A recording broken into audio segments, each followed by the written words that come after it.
রফিকের বিষয়ে দেখ, তোর এই একলা থাকুনটা আমার আর ভালো লাগতেছে না।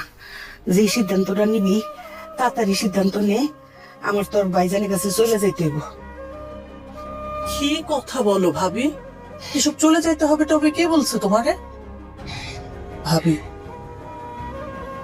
সব সম্পর্ক জোড়া লাগে না ভাবি।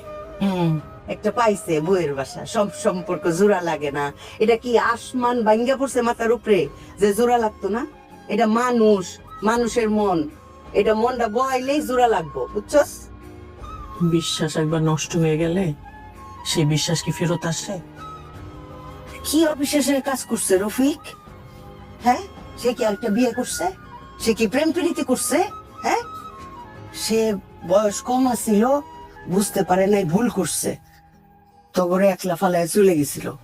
সেই জন্য তো আয়সা 1000 বার মাপ চাইছে তোর ভাইজানের কাছে। আহারে, মনে পড়লে এত খারাপ লাগে।